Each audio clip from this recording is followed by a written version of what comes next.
Okay, this step coming up to the front portico is higher than 7 3/4 inches. This doorbell doesn't work. Hey, barn calling. Okay, so we're inside the home now. This is the interior. We're basically going to just like walk the house, make some notations of a few things, check out a few windows. I'm showing you my method. All right. See these? That's an alarm sensor right there. Somebody had the great idea to put an alarm sensor in the bottom of the windows, so that way you didn't have those little things hanging off like a granny's house. The only problem is that compromised the window.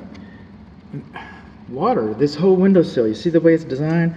It's designed to channel water away from the structure. Channel water away from the structure. And you know what? If you put a hole up here, where's the water going to go? You got a hole above this. I mean, first thing it's going to do is go in that water and it's going to show up in your wall. So that voided the window manufacturer's warranty. It sure did. And this windowsill, when it comes out here, by the way, this windowsill, like several others, it's level. So it doesn't drain water very well. And the tree's too close to the house, just like the other video. Double pane metal frame windows, and it's hard to tell if they're fogging or not. It is difficult, especially when they're dirty, and especially when you got mottling, the light coming in from the trees like that, especially when they're high from the ground like that. In fact, I think this one is actually. Now, if a window's fogging, and I know that a couple of them already are, spoiler alert, but a couple of them already are, you don't lose any efficiency. There's a lot of people, oh, you lost your seal. I get it. Okay. You don't lose any efficiency. You won't be able to measure the efficiency. You're not going to lose any security. All right? They're ugly. They're ugly. What happens is they put a seal between the windows and put a vacuum in there. Some of your more expensive ones, they put argon. That is a fogging window. They put argon in there. All right? Or nitrogen. Some will put, but anyway, that's just to keep the air out. It's just to keep the air out, because there's moisture in air. So if the seal's broken and air gets in there, then it fogs. But no, you're not going to lose any energy, But it's broken. Texas Real Estate Commission says that broken seal is broken. That's a deficiency, and I'm with them on that. That one's fogging. That one's fogging. It's kind of hard to tell sometimes. Kind of hard to tell. Okay, so what do? I get 3 more. Okay, get my lids going. Share my method.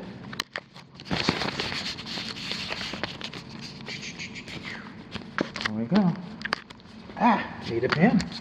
Oh, look at that. That looks pretty good. I'll just let you stare at that for a moment while I get my pen. See all the water is talking about? No place to go because the window ledge is level. See that?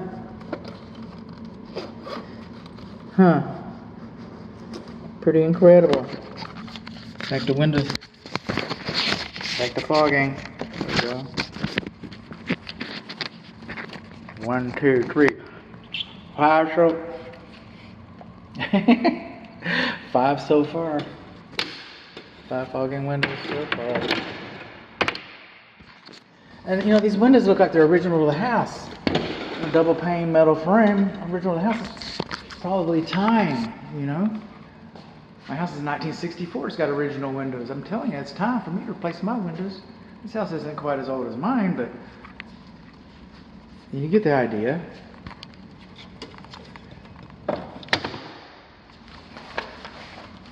Coming on along.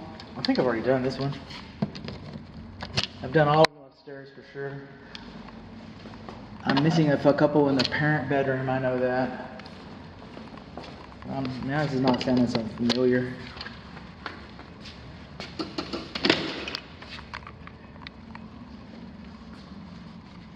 Okay. Just keep going.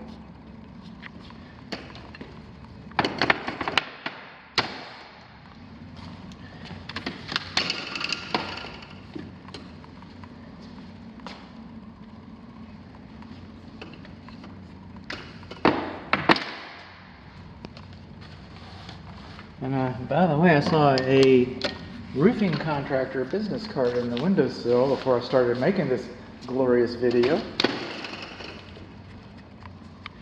I sure did.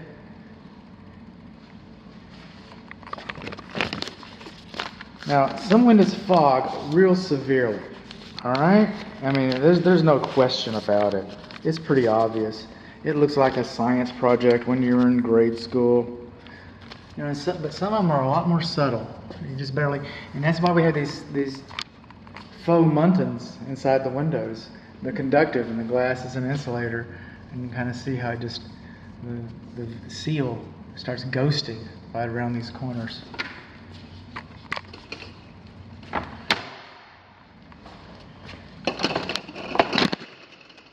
we go.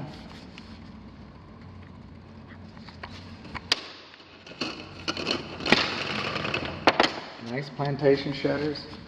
And so at some point it becomes, I guess, you know, I mean, I'm not here to, I don't qualify things. It's wrong or it's not. You know, but these windows in the living room, for example, an uneducated eye wouldn't have seen them. And so you might be very comfortable with these windows today. They're not going to get better. They're not going to get better. So there's going to come a time when you're going to decide that you're going to want new windows. Now, a step shouldn't be higher than 7 3/4 inches. Okay, and these first 2 steps going up the stairs are higher than 7 3/4 inches. So these are kind of steep right here, especially that one on my right leg. I guess it's. And we're coming on up. I know the carpet's already kind of rough. You know, we know that. You know, you don't need a home inspector for that. But when it's torn like this, looks like a little dog has been chewing on it. That tells you that a dog's been in here. So, or a cat. But, you know, it just makes the carpet that much more unsavory. But also it being torn like that, that's a trip hazard. That's on the stairs, that's a trip hazard. This window is tempered safety glass. It's tempered safety glass. How about that? Don't fall through it just because it's tempered safety glass. Stay away from it. So moving on along. This is the upstairs attic access. You remember that? Oh, you don't? Yeah, you remember that from the other video. Okay, I've already done all these receptacle outlets. Already done these windows. Already been here. Pretty boring. Actually, boring is good. We like boring on our inspection reports. This is a good place. This is when I first noticed it when I was up here. But for the most part, alright, for the most part, all of our door stops are missing. I don't inspect for door stops, but still, you probably want to know. Probably want to know about those door stops, right? Probably want to know about those door stops. You see all these windows, they're working like they're supposed to. Already been here, already done that. Already been here, done that. But I wanted to come in here, I wanted to revisit this. This window is supposed to be tempered safety glass, but it's not. It's not tempered safety glass because it's in the bathtub. It's supposed to be tempered safety glass.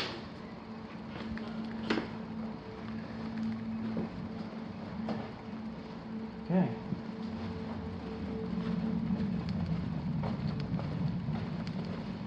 This gets me down to a spot where I wanted it. And by the way, you might not know this, you might not have figured out, but this is the last video. This is my last video of the day. I'm thinking about going home. That's what I'm thinking about. But I just want to say, take this time to say thank you very much. I appreciate your business. I appreciate your trust. That means everything to my family and I. It really does. So I just want to take this moment to say thank you. Now, I'm not an engineer, all right? Home inspectors should stay in their lane. I'm not calculating slope, okay? I don't do the spec and tolerances, all right? I use guidelines. Blue-collar, working-class schmuck stuff. That's what I do. And 2 of the guidelines I'm looking for is no more than 2 inches of floor height elevation differential within 20 feet. And that's an FHA requirement, I'm told, so that's good enough for them, I guess. So good enough for them is good enough for me, good enough for you, my client, my dear client. Okay, and the other one is no more than 2 inches of floor height elevation differential. This door sticks in this jam. Look at that. Boy, caught me working. Coat closet sticks and rubs in this jam. All right, no more than 2 inches of floor height elevation differential overall. And from this laundry right here, from this laundry coming into here,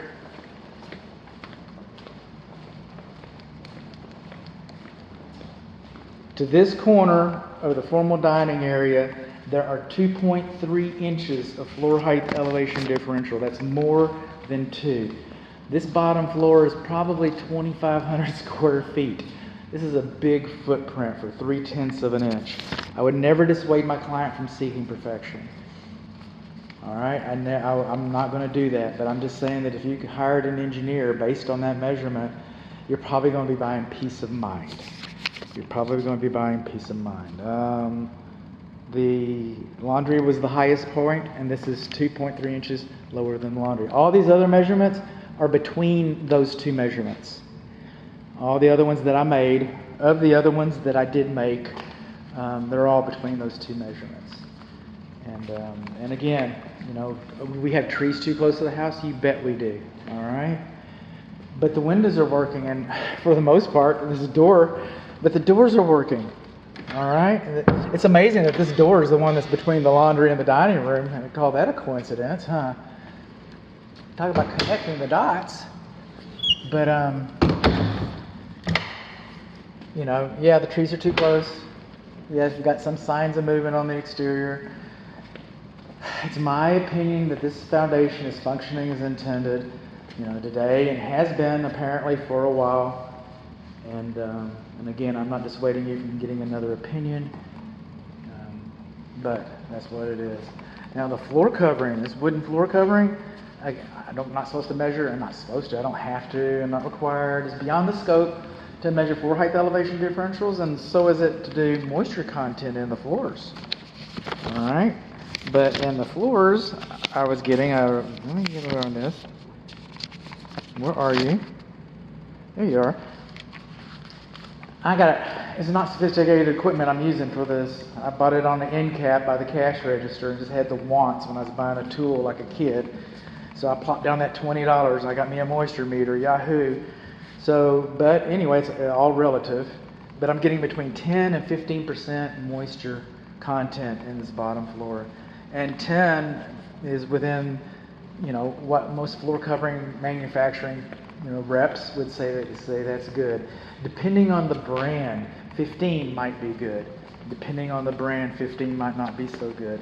I'm getting 15% moisture right here by the side door where all the staining is.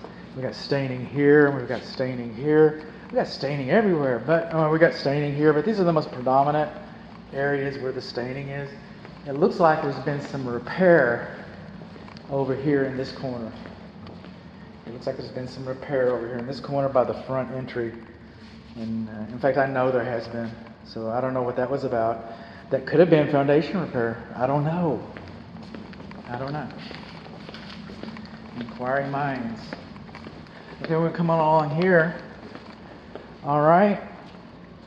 These, about 9 years ago, this house is older than that. If these receptacle outlets are recessed more than 6 inches, that doesn't meet current requirements. But when the home was built, that was perfectly acceptable. It is kind of interesting that one's higher than the other, but it is what it is. We got air, daylight between this door. If daylight can get through, so can air. That's what I'm saying. Kind of like the water heater flue in the attic video you saw ahead of that. There was a little. Oh, you haven't seen the water heater video yet. If you're going, but anyway, you will. So we're losing a little energy right in here. And you shouldn't have double cylinder. That's a key on each side. It should be a single cylinder deadbolt for residential applications. See, if you have a fire, you got to go find the key to get out. I like mine because I always know where my car keys are. But you know, that's me. That's the absent-minded home inspector. But in most cases, this is not an acceptable application. So I think I did that one already. I got neurons firing. Just kind of looking at our windows here, getting a better. I mean, some of them we're just not going to get to. You're just going to have to trust yourself on the age of this thing. You know, the age of these windows, you know, I could be wrong, but everything I got is telling me that these windows are original to the house. So, and I gotta say that they, I'm squirming back here. I shouldn't have gone this far, but we're already in. We're over halfway, so we might as well keep going, right? So, everything I've got is telling me that these windows are pretty much original. I don't have neurons firing about this little bad boy. Oh, but he's fine. In fact, they've all been fine. All the electric receptacle outlets, we got some water staining in this window too. And that doesn't surprise me the way the water sprinkler system beats this. Alright, let's just go ahead and open it up. There we go. Ceiling. Okay.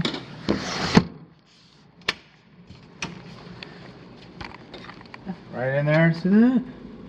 It's, you know, pretty much typical condensation. We already talked about this fireplace in the appliance section. We did.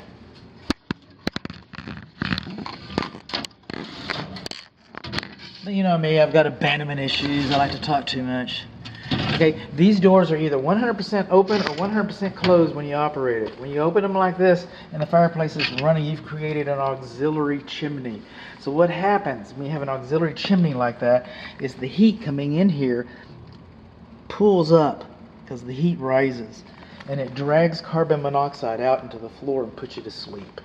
So you put it all the way open so it drafts like it's supposed to, or you close it, but you do not operate it halfway open. And I know I didn't say that. Moving on along in here, this is the parent bedroom. We used to have another name for it, but we decided that we'd be politically correct, and I'm okay. I'm down with that. I'm a politically correct kind of guy. This ceiling right here, and other places, but I just happen to remember this. I've got some infrared imaging when it says the parent bedroom, east wall. It's all in here. We've got some compromised insulation. Lacking insulation is the correct word. Is it missing? I don't know. It might be. All right. It's not missing? I don't know. It might be. Might have gotten wet. Might have just been thin. See that right there? That's a sprinkler system for the house. I haven't seen the service port for it. I have not seen that. Okay, this door sweep. How about that? Parent exterior door threshold gasket is torn and compromised. We're just locking these things back up. Kind of going on. Was I here? I'm trying to think. I know I was in.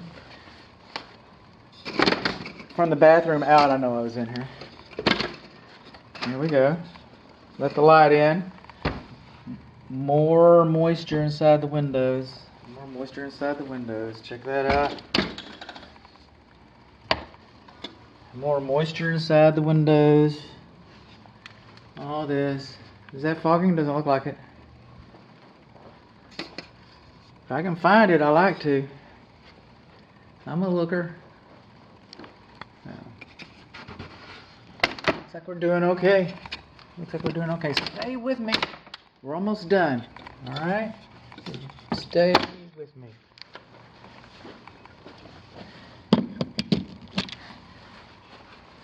Coming on along. Furniture. That's a comfortable bed. I could sit up on that and read again. I don't remember you. I remember all the ones in the bathroom. I do. I remember you. Alright. This ceiling fan's a little bit out of balance. We're missing our escutcheon plate. And, you know, is it 8 feet from the shower? Is it 8 feet from the bathtub? I kind of think it is. Ceiling fan in the parent bath is out of balance and it's missing its escutcheon plate. Sconce, excuse me, it's missing its sconce. And, you know, it might be too close. I need a still image of that. You're going to learn about this house has a circulating pump. Yay! I couldn't get the jacuzzi bathtub to work. I was back and forth.